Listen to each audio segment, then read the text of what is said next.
But you know what I also love? Tell me. Is this next segment, which we need a theme song for. I'm going to look for something. Yeah. I'm going to have to look for a theme song for this.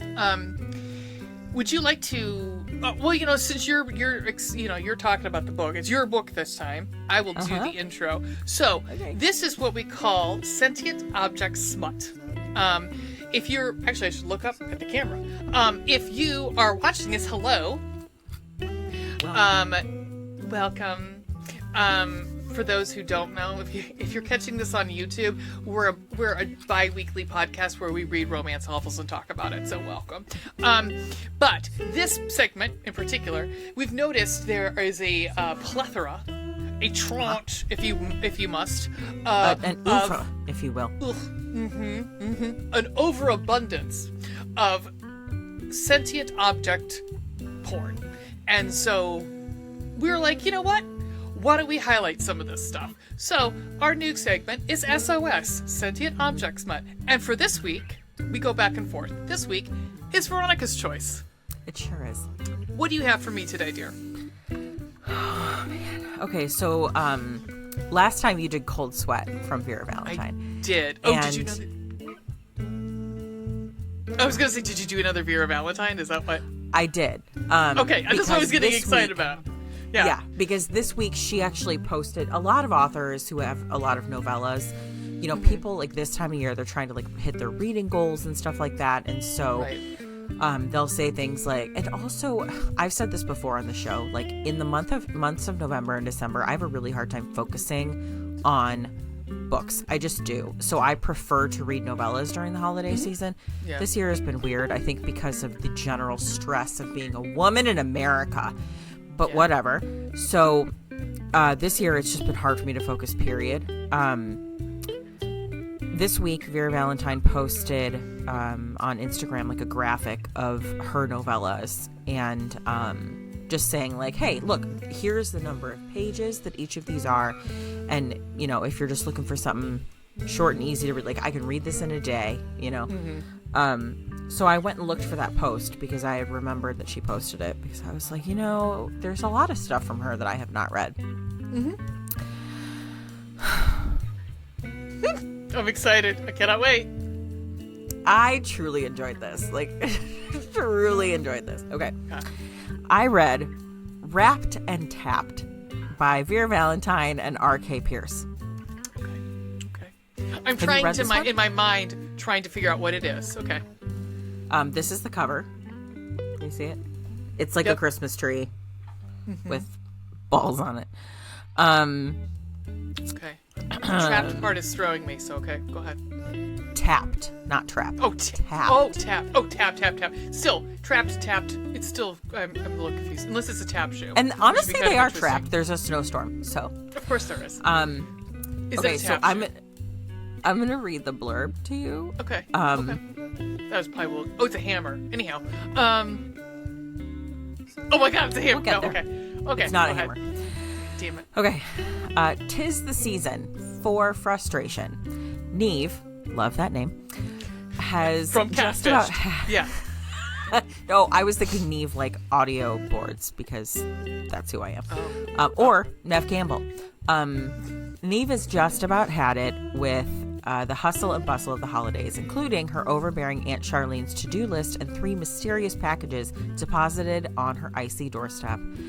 When a surprise snowstorm grounds her travel plans, Neve curls up on the couch for a well-earned nap, but wakes up to find a trio of elvish intruders, North, Tinsel, and Buzz, ready to put the holly jolly spirit right back into her holidays, with some timely presents she'll never forget. And Aunt Charlene, well, she's just going to have to do her own damn grocery shopping. Okay. Okay. Oh, I don't want you to guess anything. No, I don't want you to guess anything. Okay, because I'm at a loss. Because I'm like, well, it can't be the actual elves because they're like beings. Okay, keep going. Okay. So Neve is white-knuckling her drive home from work. She's had a terrible week. She has to fly out to visit her family the following day for Christmas. And so she's just trying to get home so that she can, like, have a glass of wine, pack her shit, maybe watch a cheesy Christmas movie, go to sleep. Put on some Kenny She almost and Dolly hits, Christmas. like, she almost, relatable, right?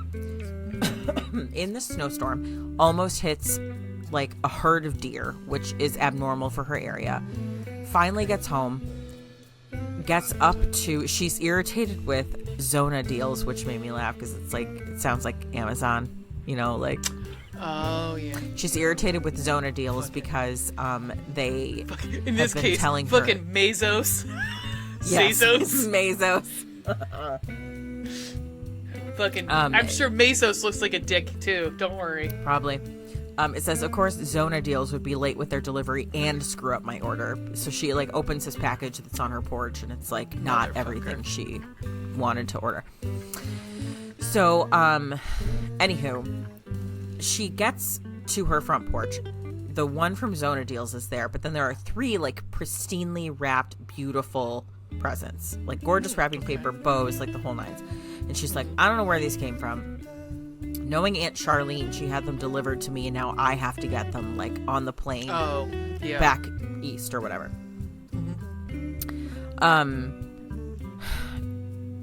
She does call Charlene. Charlene has no idea what she's talking about, but she was like, when you get here, I need you to stop at the grocery store. I'll send you a list. And she's like, are you here yet? And she's like, no, my flight doesn't leave until tomorrow. Anyway, her flight gets canceled, so she can't go anywhere anyway. And she honestly wasn't sad about that. And she's like, you know what? Like it. No. And she, we do find out that she was engaged to someone. His name is irrelevant. A human. Okay. A human. And she caught him cheating on her with, like, a coworker. Fucking asshole. Yeah. Yeah. Okay. So I'm gonna give him a name. It starts with a J. Oh, it does? Okay. J. Yeah. John, you fucking dick. Yeah, anyhow. Sure. So, at any rate, we know about this because she tells us, as the narrator, that, like, she's alone for the holidays because her engagement has fallen apart. And she doesn't really want to hear grief from her family about it. So she's like, you know what? I can't go anywhere. How sad. I am going to go lay down on the couch and take a nap, since I don't have to pack anything. Like, I don't have to do anything now. I'm going to go take a nap. Stellar. In the meantime, like, so she opens the one package. Hopefully she's got flannel sheets now, too. So, anyhow. She was on the couch, but that couch comes back later. Yeah. But fine. She could have one of my feet flows. I know. She can. Yeah. Mm-hmm. Okay. In the meantime, so she opens this Zona deals package or whatever and, like, leaves it on the counter. She's irritated because it's missing, like, the one present she really wanted to give her grandfather. And God, that's heartbreaking. Jesus. I know. Like, she bought him a watch, and, like, that wasn't even in the freaking package. So these 3, like, beautiful packages. She has no idea where these gifts have come from. Like, one of them has, like, moved a couple of times, and she's a little freaked out by that, but she's like, I must really be stressed out. Like, my brain is playing tricks on me. I'm gonna go take a nap, right? She lays down. She takes a nap. When she wakes up, she hears voices in her kitchen. Usually, okay, not in her head. In her kitchen. Okay. She hears voices in her home. Got it. It is funny the way that she, of course, ends up. Cause this really felt Vera Valentine-y to me. Like, she is listening to them. She's looking around. She's going, "Oh my god, I left my phone in the kitchen. I have no weapons. Like, she has like some pen knife that she was opening the boxes with. She's like, I left that in the kitchen. I have no way to I have a lamp." Like, for self-defense. Like, I have nothing. And that lamp's been fucking her roommate for, how long? For however long, right? So, she's, like, trying to... Shout out! Sorry. God damn it. So... I can't remember the name of that book. That lamp book. I think it was called Lamp. I don't know. I don't remember. Anyhow, go on. Sorry. So, she's, like, leaning over the couch, like, trying to listen to them because they're talking about her, and they're saying things like, we don't want to scare her, like, they say she's likely never seen one of us before. I'll do the talking. We don't need either of you ruining this for us. And then she is like leaning so far over the couch that she essentially like falls off of it and face plants on the floor, which then of course prompts all of them to get up like quickly out of the kitchen and run to her, and they're like, "Are you okay? baby, are you okay? Are you okay?" At any rate, they all look a little different. The three men, which each looking equally worried, were odd. For one, they all had brilliantly colored hair, like they had just come out of from a cottagecore punk show. Hang on, sorry. Like they had just come from a cottagecore punk show. Vivid hues that streaked down through their facial hair. Their features were honed but delicate, closer to male models than Lisa Frank lumberjacks, though they had the height for either. For two, they all had distinctly pointed ears and wore a bizarre assortment of Christmas-themed clothes. Suspenders, wildly printed shirts and pants, dangling ornament earrings. It was a lot. Too much to take in at once. I'm imagining, like, sexy Squidward.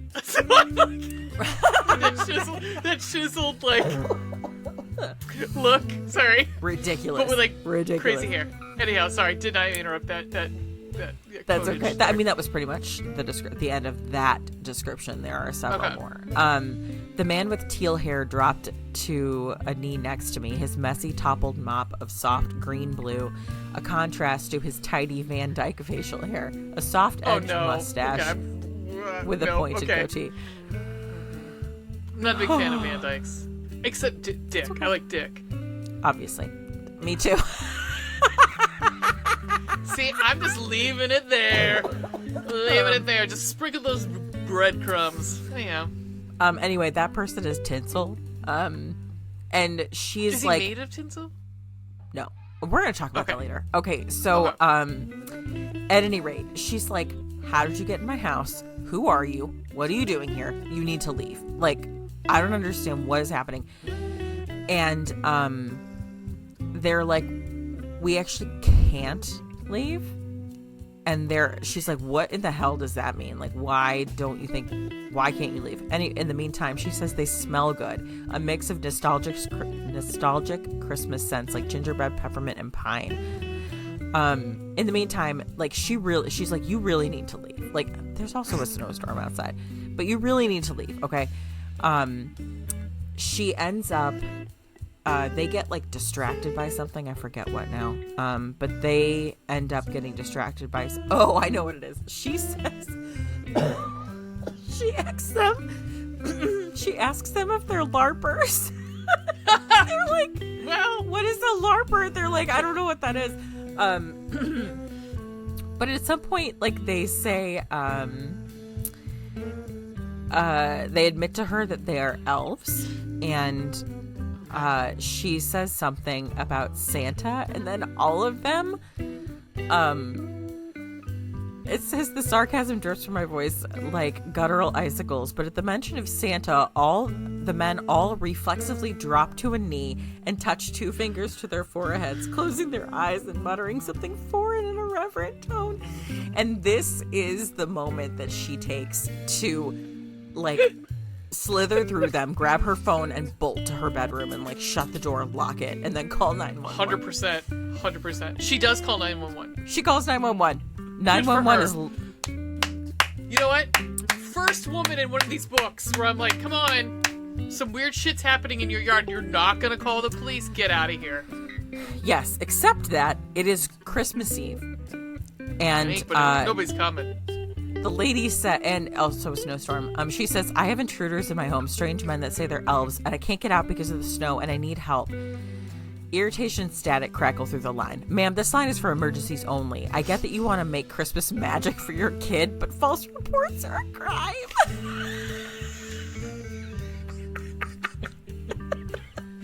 You know what? As many 911 calls as I heard through my true crime shit, that's on point. That tracks for 911. You could be like, "I'm bleeding out." And they're like, "I'm sorry, like, stop screaming. Stop screaming. Ma'am, I need you to calm down. Yeah. What? There's a knife in my neck. You fucking calm down, okay? Yeah. You fucking calm down. Ma'am, I can't hear you because there's a knife in my neck. Yeah, right, it's great. Right. Yeah. So in the meantime, they hang up on her, obviously. And then the power goes out in the house because it's a snowstorm. Right. And so now the power goes out. She lives down the street from me. Yeah. Her phone is at 4%. She backs up, trips on something, falls in her bedroom. And then the guys are outside the door and they're like, Neve, are you okay? Like, we heard a crash. Like, we're concerned. She doesn't answer that because she's just laying on the floor like, what the fuck is my life? Same. In the meantime, they end up they have a magical key or something, they end up getting in the door. They're elves. Suspend your disbelief. So they end up getting in the door. And it says a confused... Oh, there's an old-timey skeleton key. The light was enough to illuminate the pair of garish red lace crotchless underwear. Used crotchless underwear, I realized with disgust, balled in my fist, along with the edge of a novelty condom wrapper I'd never seen before. I threw both items at the trio of men, as if the handful of sudden proof James had fucked that woman in my bed was somehow going to hurt them as much as it had hurt me. North wrinkled his nose and peeled the flying panties off of his chest, holding them up like a dead rodent. These reek of betrayal and selfishness. Why are they here? They're not yours. You smell like beef. You smell like beef and cheese. You smell like beef and cheese. You're not Santa. You sit on a throne of lies. You do. So, at any rate, she's like, you have to leave. This is absolutely insane. You are strangers. You need to leave. And so they're like, okay, fine. We will try to leave. Okay? I don't know that it's going to work, but we will try. Right. She watches them walk out the front door, locks the door. Okay. And then she's like, it really is snowing hard and I'm starting to feel bad. I have forced these people. She's like, they didn't try to hurt me, and then I asked them to leave and they left. So how bad could they really be? So she opens the door and she's looking around for them and doesn't see them anywhere. She doesn't even see footprints. She only sees her own footprints in the snow from when she came in the door. So she's like, I don't understand where they went. But what the hell? But they love snow. They've been telling me in different ways, 25 different ways they love snow. I can't remember the exact line from Elf, but yeah, anyhow. Right. So she's like, I don't understand where you guys are. She says, you're going to freeze, you idiots. Come back in here. But she can't see him anywhere. In the meantime, she hears something behind her. She turns around and North, Buzz grinned at North, who rolled his eyes in good-natured exasperation before tousling the snowflakes from his blue hair. I told you she was kind-hearted. Anyway, they can't leave. They're bound there through magic.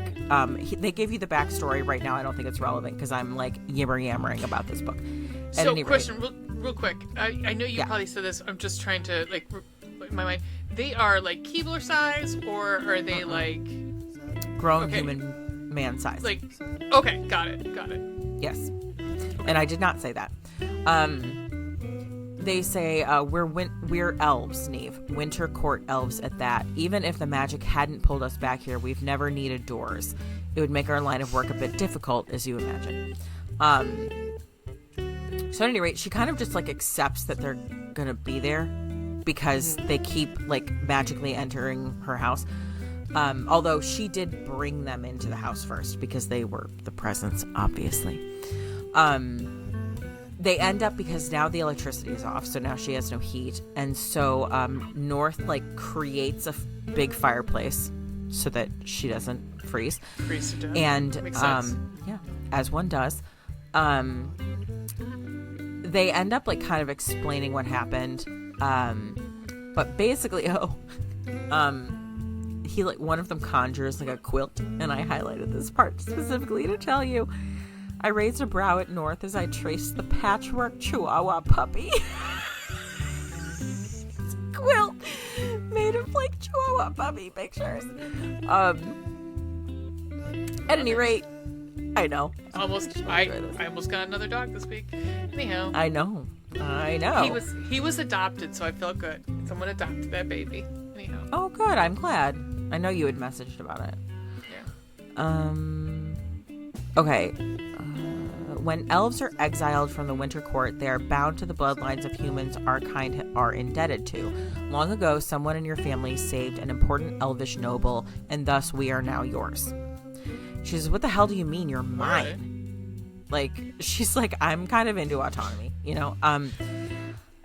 He says, we want to give you your heart's desire, serve you however you wish. We must, in fact, in order to satisfy our people's debt to your ancestors. And she's like, okay, change a few light bulbs and then, like, get out. You know, the way the election went, I'm okay with them having servitude to her. Yeah. It's fair. At any rate. All males, what? Okay, anyhow. What? What? She notices, so they're sitting there talking, and she notices that, like, one of them is glowing a little. And so she has questions, and the others are like, you should just show her. Like, go ahead and show her. She's never seen people like us, right? Are they a glower, or are they a glower or a shower? Yeah. So I think it's North. Yeah, North ends up like taking off his shirt. He initially offers his pants, and then one of the guys is like, you know, you can just take off your shirt, right? Like, dude. So he takes off his shirt to reveal two small red Christmas light bulbs where North's nipples should have been. About half the length of actual twinkle lights on a strand. They shone merrily, and when North caught my fascinated stare, he bounced his pecs with a wink, making the lights blink for a moment. No, I don't like that, though. I don't. Like, if you look at my face as anything right now, I'm just like, no.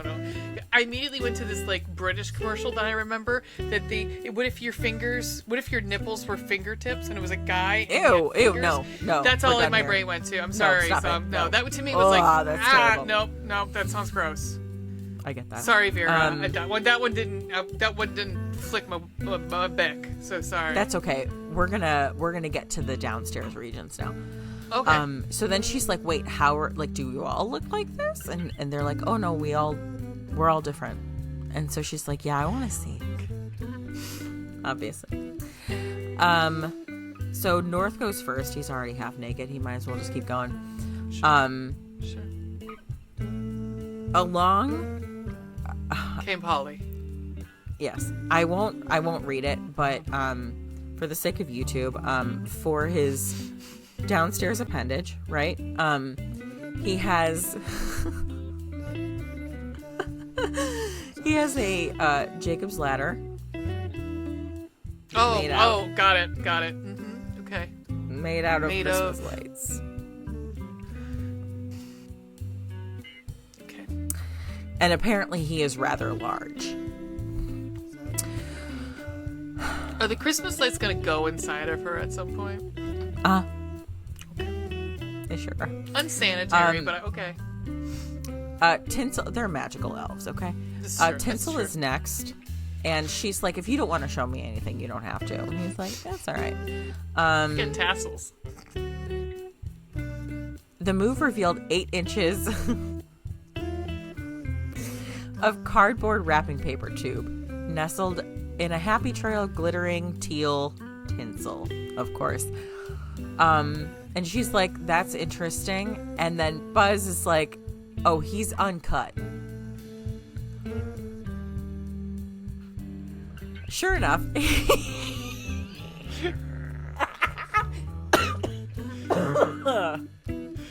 He grips the cardboard tube, sliding it backward. Okay. It crumpled down softly to reveal an emerging appendage that glittered in the light radiating from North's nearby light show of a package. Tinsel gave an endearing shrug, letting his hand fall away. The soft cardboard foreskin apparently is sliding back down. So what was the appendage underneath then? Like the actual appendage wasn't cardboard. This next line I nearly died. Like, nearly died. I don't know what I'd been expecting, but it wasn't a glittery push-up cock pop that would put Edward's skin of a killer Colin to shame.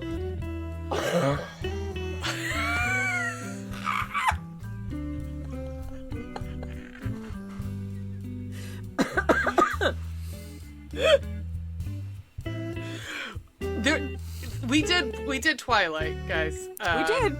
Episode 100. We're still not over it. So still not over it. Memes. Our FYP is ruined forever.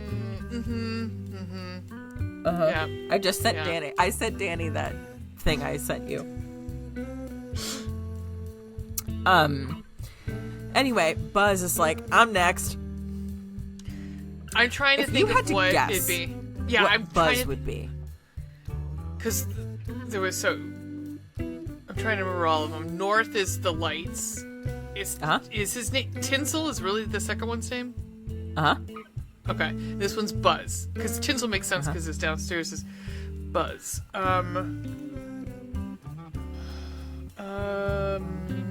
What goes Buzz? A vibrator?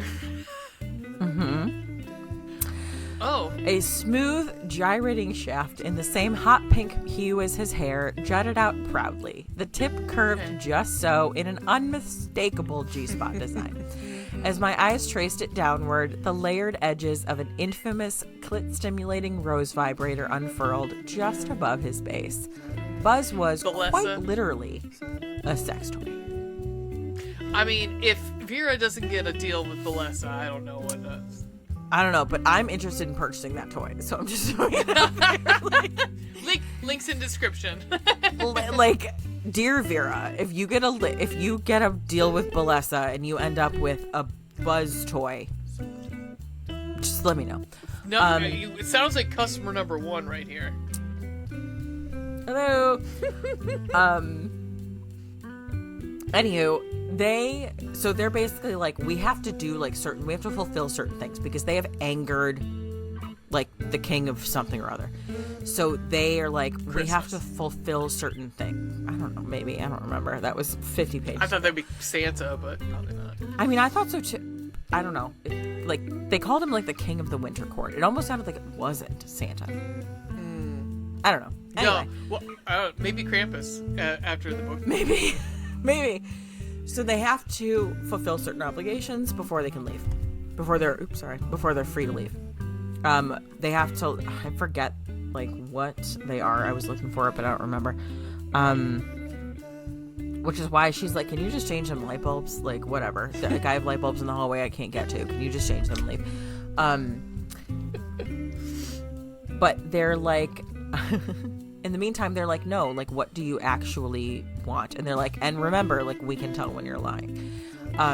She goes, but how exactly did I tell them I wanted to be stuffed like a stocking, trimmed like a slutty little tree, wrapped up in all 3 of them like the little gift North kept calling me? All I want for Christmas is a tactful way to request an orgy.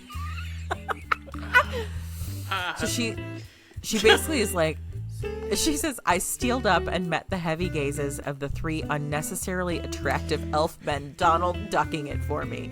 I would like to be sexually satisfied, please. Yeah, like, how does that work? Are you like, I'm gonna run something by you guys. Funny story. I was wondering, y'all seem to have dicks. I have a place to put those dicks in. Yeah. I think synergy, and that's how it works. Yeah. There you go. Anybody wants to get an orgy, just use that line, synergy, and then do this with your hands. So obviously that ends up happening. They're like, yeah, that sounds great. So, they essentially end up having a foursome. Like, she starts with Buzz, moves on to Tinsel, and then ends up with North. It's honestly, it's hot. I don't know what to tell you. I recommend it. Like, it's funny. It is lighthearted. It's everything we wanted in like our Christmas books and didn't get, or our holiday books rather. It is, again, funny, cute, enjoyable. weird, like you're talking about sentient object romance, okay? You need to leave your sense of disbelief at the door. Don't think about it. It's fine, okay? Like, just go in, enjoy these 50 pages, and move on with your night. Yeah. They end up, because this is a romance, so I was like, how are they going to, Again, end up... Servitude is okay for these guys. For men. So how they end up doing this is that they agree to they're like, we really only need to be like at work, like as elves for they say it's like 3 weeks in human time. So they're like, there are a lot of elves that like live elsewhere and just go back for the season when they're needed. So they're ROTC. Got it. Yeah. Right. And so, because she's like, what are you going to do? Find a place to live here and be accountants? Like, what the hell? And they're like, actually, that's not that far off, because like we have like algorithms and like, and formulas and stuff for like, for naughty and nice children. So they eventually, how this like winds up is that they do decide that they are going to find a nearby place, because she's like, you can't just like move in with me. Like, we don't know each other. Like, this isn't a good idea for 3 men to just move in with me. Maybe you don't like me in the end, So they end up saying that they will get a place nearby her and get to know her. And in the meantime, they can keep doing like schmexy things. Yeah. And if she wants in the future, she can have a baby that's made out of tinsel but has a vibrator as a dick, and has hair that's made out of twinkle lights. Yeah. Cool. Whatever. Yeah. Anyway, that's it. That is Wrapped and Tapped. 10 out of 10 recommend. Perfect. 5 stars. Perfect. Yeah, I don't think we ever like not recommended one of these things, just because it's like it's 40 to 50 pages of your life. Yeah. That it's whatever. Fine. I mean, and like, again, check your brain at the door. Yeah. Most of us are just reading these to giggle because they're funny. I mean, that's I mean, there are like content trigger warnings and stuff at the beginning, but like, I mean, whatever. Yeah. But print length is 59 pages. It's on Kindle Unlimited. That's how I read it. I recommend. And check out other stuff by Vera Valentine. She's fantastic. She's fantastic. As a writer, she's fantastic. Absolutely. Yeah. Cool. Well, anywho, like and subscribe. Yep. Follow us everywhere. And any place you listen to podcasts is where you can find us. Any of your podcatchers. We're there. We sure are. Okay. Okay, so that wraps up S.O.S. It was a lengthy one. I apologize. And girthy. It's fine. And girthy. North was pretty girthy. It was enjoyable, so no worries.